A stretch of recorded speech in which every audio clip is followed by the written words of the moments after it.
welcome to the very first episode of Real Talk, Real Women, and Real Entrepreneurs. We are going to be meeting a series of different entrepreneurs from different types of businesses and just learning about their entrepreneurial journey, what worked, what didn't work, what surprised them, and in both good ways and not so pleasant ways. So I have Quadeera Teart with me today. Hello. She's the founder and managing director, if that's what you call yourself, of ManifestHer Marketing. And she's also my marketing person. And I will go into why I like all the synergies and the amazingness after we do a quick grounding activity together. Let's get grounded. As an entrepreneur, I know I've been running around all day. I haven't showered since I took my walk this morning. I'm still in my exercise clothes, but this is real talk with real women. And this is what it looks like sometimes when you're running a business from home. I was the exact same way, but I was leaving the house, so I said, okay, let me shower. So the grounding activity is a way for us, just like us and also all of you, to just kind of get present in this moment now. And not up here with everything else. So I like to just put my feet on the floor. And I close my eyes, and if that's comfortable for you, I invite you to do the same. And just bring your awareness to your breath. And just notice as the breath enters your nostrils on the inhale, travels down your throat, through your chest, and into your belly. And simply notice your body on the exhale. How does your body feel? Inhale and notice exhale.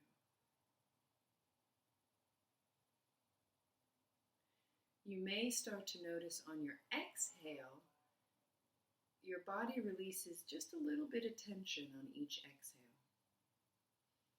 Start to bring your awareness to that tension leaving your body and draining into the earth on your exhale.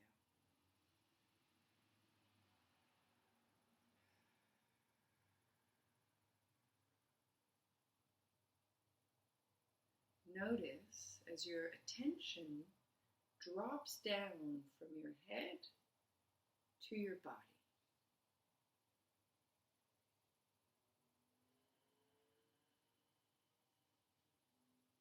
What do you smell?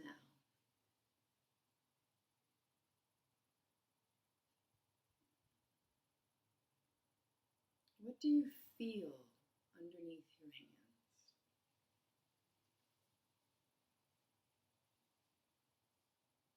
What do you hear?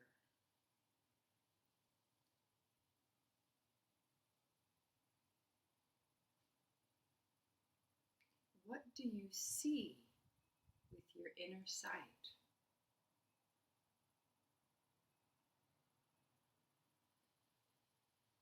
And what, if anything, do you taste?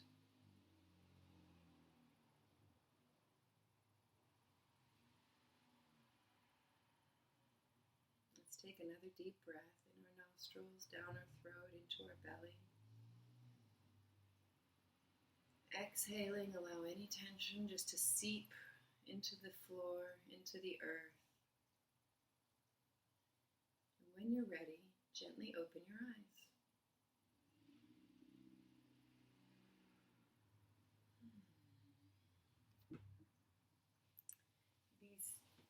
I find that the periodic grounding activities really help me throughout the day.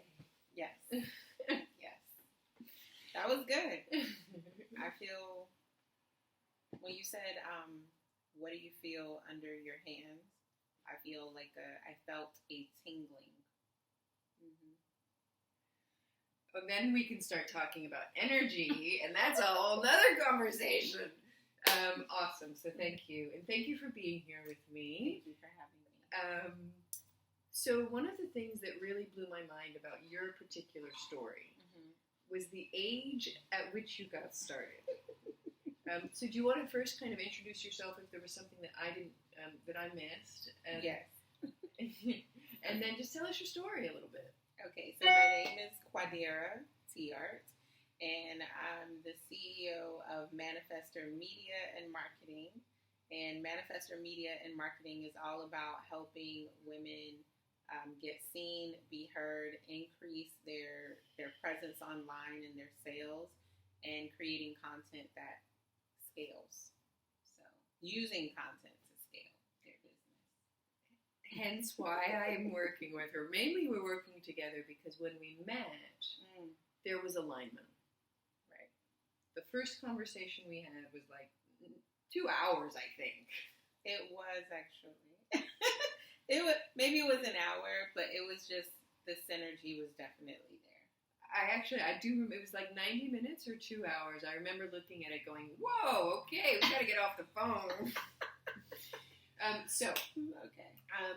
Again, what kind of blew my mind about your story was like what age you got started and how it started, and then some of the thoughts you've had about yourself, despite the evidence all around you. Interesting. Because I did it still, even as I walked in here right now. You remember? So let's hear a little bit about that, Quadeera.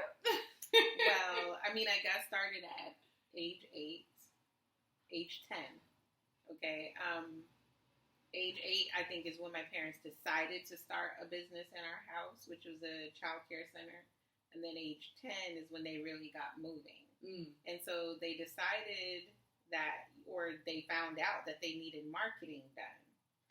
So that's when, and branding. So that's when they went and bought a computer. I love to say what computer they bought. They went and bought a Hewlett Packard because at that time there were only 2 really popular ones, Gateway and Hewlett Packard. We didn't call it HP yet. And Apple was around, but nobody was buying that because it was like far off, right? So they brought home the HP, the Hewlett Packard, and then they were like, we need you to do stuff for us. They went back to the store, which I think was Circuit City, and bought me a print shop software. That was my first print shop software.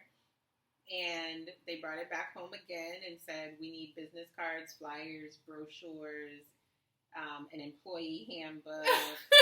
I'm sorry. A teacher handbook, and an enrollment handbook. And they gathered all these materials from other childcare centers, just gave it to me, and gave me brief notes about what they were looking for. And then I just compiled it all together based on what I was seeing. And then, voila. And then once I did that for them successfully and beautifully, then their friends and colleagues said, hey, do you think she can do it for us? And that's how I got my first marketing and branding clients. And then I was like doing it regularly. And that you started at 10. I started at 10, and then I didn't realize how... Keep going? Yeah. Oh, and then I didn't realize how marketing and branding kept showing up, because then even when I got to high school, my leadership teacher, she put me in the marketing position as well. Still blows my mind every time I talk about this. Yeah, she put me in the marketing position as well in our leadership class / group. And I was responsible for getting kids to come to the dances, putting stuff across, our easy board, which is where you make student announcements. We had a line that the kids would call into to find out what were all the activities happening that week.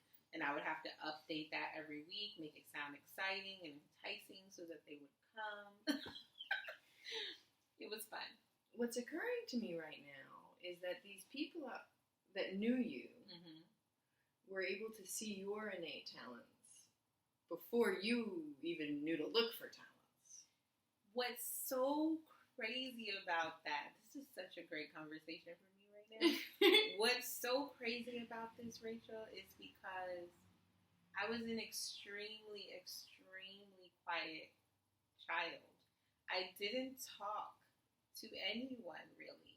I stayed in my room most of the time, watched a little bit of television, but mostly listened to music. Back when there were like TDK tapes, and you would sit by the radio, record, stop. You know, that was my happy place, music. But I was not like an outgoing person. In high school, I was not outgoing. I was only outgoing with my small circle of friends. So for my teachers, my parents to see that in me, that's very interesting because I don't know what signs they saw. Yeah, that's fascinating. So you had a couple twists and turns. I think you had done that for a while, and then you went to college. Yeah. And did you do marketing at college? Okay, so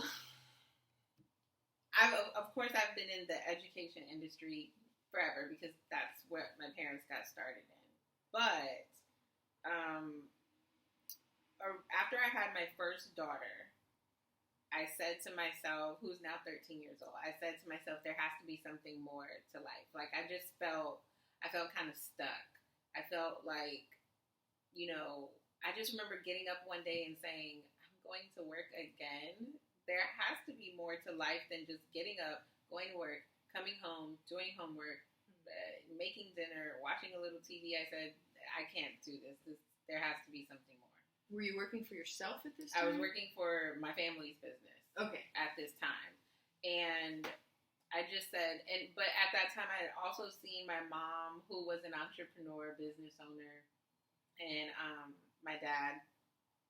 While she was successful, she also worked really, really, really hard. Yeah. And I was like, this is not what I want for myself. And I'm being groomed to take over this family business. And I'm like, this is not my jam. Yeah. Like, we have got to figure out something. And so I would work hard to try to get the business to a place where we could be out of it. But we weren't on that same page. So then that's when I said, I got to figure something else out. And I remembered that I had always wanted to be a life coach. So I said, I'm going to go get certified as a life coach. I'm going to open up this business. I'm going to help women. And it was because I couldn't help my mom the way I wanted to, now that I think about it. I translated that into my business and started helping women in my business. And what is so interesting, I was attracting women my mom's age. I didn't realize this until right now. Wild. I started attracting women my mom's age who wanted my guidance on how to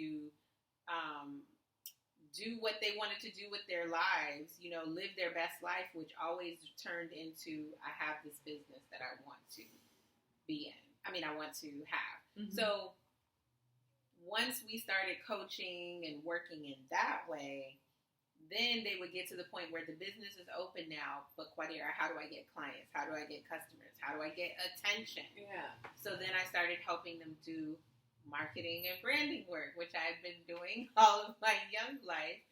And then I said, you know what? Let me go back to school and get some more information about this thing here. And that's how I ended up going back and learning about marketing and not really branding, just the marketing piece. The branding piece is a self-taught piece from, you know, young. And I just keep myself abreast of what's going on. So here's a question for you as somebody myself who hasn't gone to college and I don't have the degree in it, and I often get imposter syndrome. Does that ever happen to you? And I'm curious if there's a difference around the branding that you didn't go to school for and the marketing that you did go to school for. Like, do you feel different in those areas, or do you have imposter syndrome? Does that ever come up for you? I always have imposter syndrome.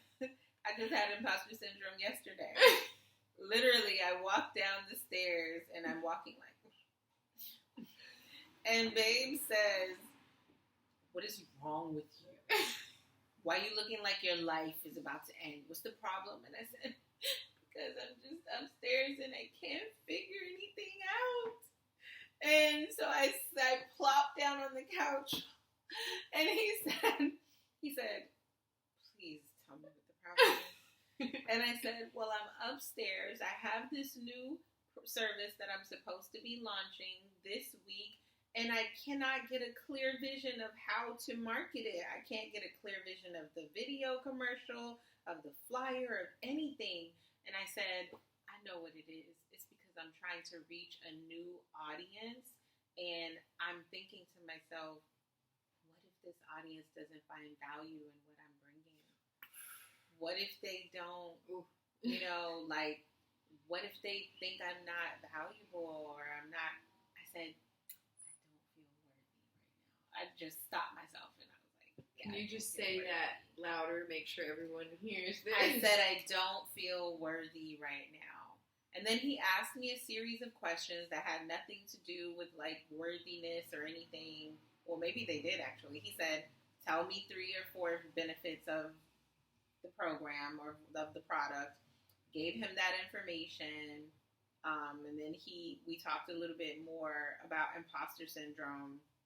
And then after that, I went back upstairs and voila, there was everything I needed. And also what happened was as I'm talking about this out loud, a commercial comes on for Southern New Hampshire University. And I'm a commercial junkie. I love commercials. I love ads. I screenshot them. I keep them on my phone. I save them to my YouTube playlist. I love a good commercial. Yeah. So I don't know why marketing is in me, but I guess it's in. And I know why it's in me because I love stories. I like the way a story gets told, right? And so I go back upstairs after seeing this commercial, and I said, oh, I got it. And then I got up off the couch, and I said, I must go now. And I went back upstairs, and then I came back down for our Sunday night lineup of TV shows, and I said, you'll be happy to know that I've been upstairs, and I've created a commercial. And this was part of why I was like, oh, I think I love this lady. Thank you.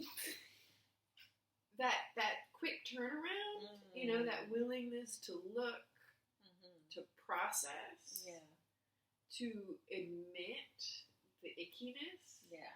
Because it doesn't feel good to, like, face the not feeling worthy. Yeah. Mm-hmm. But I just really admire, like, that, like, looking, and then what I really heard in that, I like to always kind of bring it back to the energy of something. Yeah. The energy was constricted. It was so constricted. Around the idea that people won't find me worthy. And therefore, I didn't know how to, that's what happened, Rachel. I didn't know how to create. Because I was feeling like I didn't know how to, like, give it a visual because I wasn't feeling it, So when I'm in a great mood, that's when I create my best. And I think, as entrepreneurs, we're not always in a great mood. And having these people in our lives and these strategies and tools to move ourselves through those blocks, because sometimes you just have to have a commercial by tomorrow, or you have to have a marketing strategy by tomorrow, and if we stay in that stuck place, then we don't get the outcome that we're looking for. And for me, part of being this entrepreneur has been learning how to deal with myself, like, on an ongoing basis, and continue to move through those blocks. Right. It's so true. And I'm going to bring it back to working with people. And for me, especially women that get it. And I remember saying to you when we started working together, like, we kind of got started, and I was supposed to hand stuff into you, like, my part of the deal. But I was blocked because I was doubting my own worth. And I was doubting whether anybody would find value. And I was doing it earlier today. Yeah. And I was finding it hard to get in the swing of things because of this self-doubt. And it's hearing this conversation that actually has me fired up again. Yes! That happens to me all the time. It's a surefire. I know the ways to get unstuck. But sometimes just taking that first step of what you got to do to get unstuck is everything. You know, movement is a part of that for sure. Having these kind of conversations or going to like an event with other people who are in that energy of entrepreneurship or creativity or mindfulness or whatever, it breaks up the monotony, the stuckness, the blocks, you know? And so it's like, why do you torture yourself? Why don't you just go and do those things? You know? Oh, it's so funny. So, I want to hear, like, so one of the goals of these real talk, real women, real entrepreneur conversations is, I'd love to hear about a challenge you've experienced. And this, you just share one, but maybe just like another business challenge that another woman might be dealing with or can relate to, and just a tool that you've used to move through that. A business challenge. I mean, there's so many of them. But I will use my most recent one, actually, besides the one of yesterday. But as I was driving here, I was listening to Abraham Hicks, and I'm rereading one of her books, and so I put it on my Audible so that I could listen to it on the way down here. And she said something very, very striking in the book. She was talking about not being in alignment. When you're no longer in alignment with something, you know, it will fade away, it will dissipate or whatever. And I had this client that was really not feeling the best to me, right? And I wanted to get out of it from a long time ago, but I didn't follow my gut. Yeah. And so I just stuck through it. And every time I had to do anything, I would contract. You know, a phone call, anything, I would contract. And we just were not in alignment. And then I realized, after listening to Abraham on the way up here, I said, oh, finally, we're no longer working together. She said, it's just not working. And I said, I completely understand, thank you. I said, yes, you're right. It's not working. But then she asked me for a credit. If we could, so that's the real challenge. It's not really just mental work. It's like also kind of physical.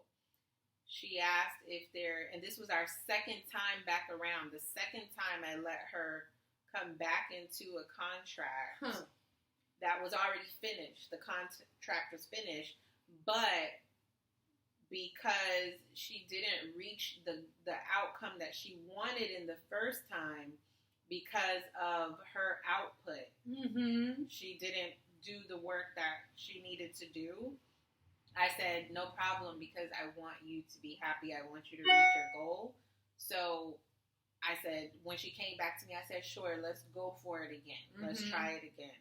But this time was really, really shaky and rocky. And I made clear that this is our final time. Even though we didn't make it through, she still wanted a credit or a refund or something. Yeah. And I had to say no. I had to say, I wanted to say, I'm sorry, but no. I refrained from saying I'm sorry. So many times in my head, it was painful. But I refrained from saying I'm sorry. I refrained from saying, okay, let's just do like 30 more days or something. That was really, really hard work on her side. I know she thought, wow, this girl is being tough. Yeah. But the truth is, on my side, I was crumbling inside like this. I was like, oh my God, no, you You can't have the credit. But I sounded like this. No, I think everything is pretty fair right now. But I was really dumb. So, but Abraham Hicks helped me put all of that into perspective, because the truth of the matter is that client was able to fade away because we're just not in alignment. We're not in agreement right now. And you don't want to continue to take money that you are not in agreement with, because it will, excuse me, annoy the fuck out of you. Yeah. Fuck is one of my favorite words, so it's okay. And yeah, and it's deep, like that underlying tension and out of integrity infiltrates everything. Yeah, and that's also reminding me of another situation in my life that I need to deal with. Thank you so much.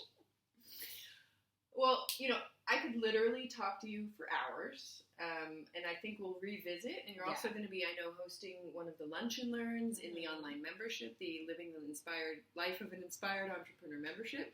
So we're going to be seeing more of you. And I think I'm just going to say thank you, and we're going to leave it there for today. Thank you for having me. Thank you for being my partner in this. Yeah, it means a lot. Yes. I get it.